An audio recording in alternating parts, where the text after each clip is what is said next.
Rahayu, jumpa lagi dengan saya Begawan Ciptaning Mintaraga.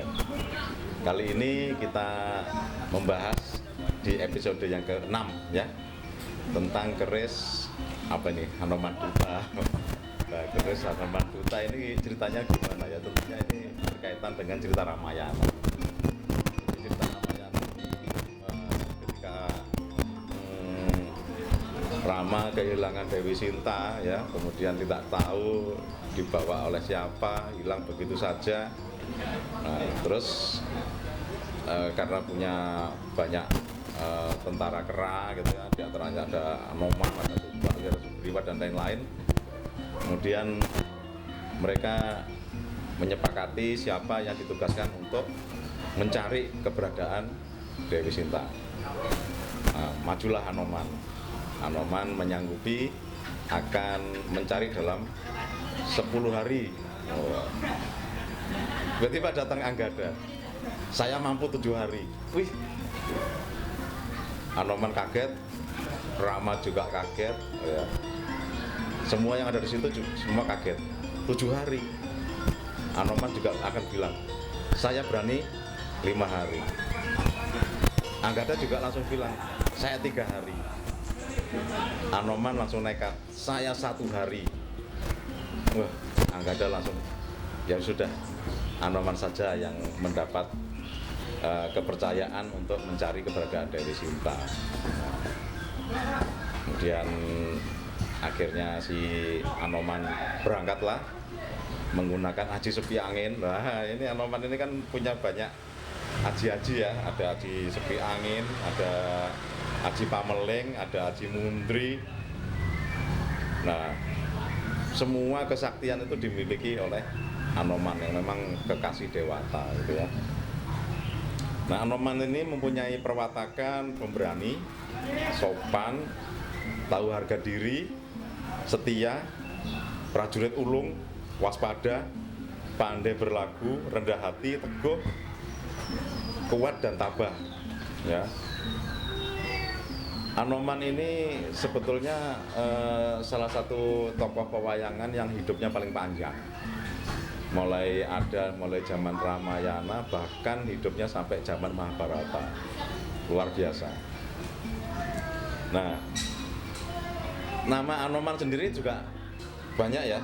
Ada yang bilang Anjani Putra, Bayudara, Bayusiwi, Handayapati, Yudawisma, Maruti dan lain-lain.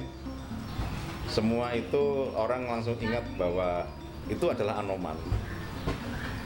Yang wujudnya kera putih tapi sakti yang luar biasa. Nah, singkat cerita, dalam perjalanan itu kalau versi di Jawa ditemani oleh Punokawan. Punokawan disembunyikan di Kancing Gelung, kemudian sampailah di negara Alengka. Nah, saya tidak menceritakan dalam perjalanan itu seperti apa, nanti malah waktunya habis untuk menceritakan Anoman mendapat istri ya, Dewi Sayaprabha dan lain-lain. Jadi Anoman sampai di Keputren, kemudian bisa bertemu dengan Dewi Sinta. Pada saat berangkat dititipi cincin, ini saya adalah utusan Rama. Dewi Sinta pun terkejut, oh, sampaikan bahwa aku ada di sini. Betul. Nah, meskipun Anoman sakti, pada saat ketahuan oleh Indrajit dan Bala Kurawa yang ada di Alengka gitu ya, kemudian ditangkap, diinterogasi. Nah, ternyata tujuan Anoman adalah untuk mengetahui seberapa besar kekuatan dari negara Alengka. Nah, bahkan Anoman sempat ditangkap, dibawa ke alun-alun, diikat lalu dibakar. Ternyata Anoman malah sempat membakar kota Alengka lalu pergi meninggalkan Alengka untuk menghadap ke Rama. Diceritakan oleh Anoman bahwa Dewi Sinta ada di negara Alengka dalam tawanan Rahwana. Nah, maka tugas Anoman sebagai duta ya selesai. Dan ini sudah saya rupakan dalam bentuk keris. Ini saya buat sekitar tahun 2015 yang lalu.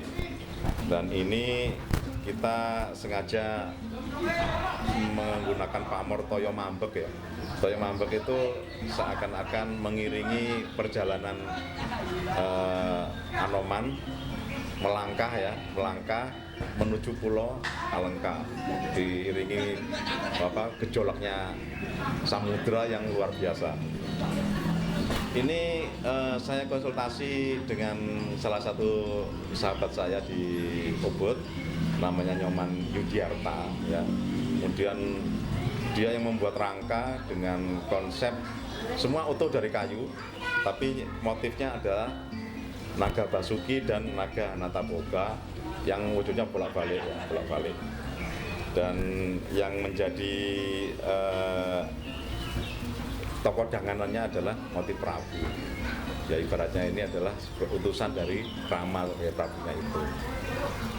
Dan saat ini keris Lok 11 ini sudah menjadi koleksi kawan saya, orang Samarinda, namanya Raden Mas Agung Nugroho. Rahayu Mas Agung, semoga betah keris Anoman Duta di Mas Agung ya. Demikian akhir kisah dari Anoman Duta, mudah-mudahan dapat menggugah kita semua bahwa cerita apapun bisa kita angkat menjadi latar belakang desain keris. Rahayu, sampai berjumpa kembali.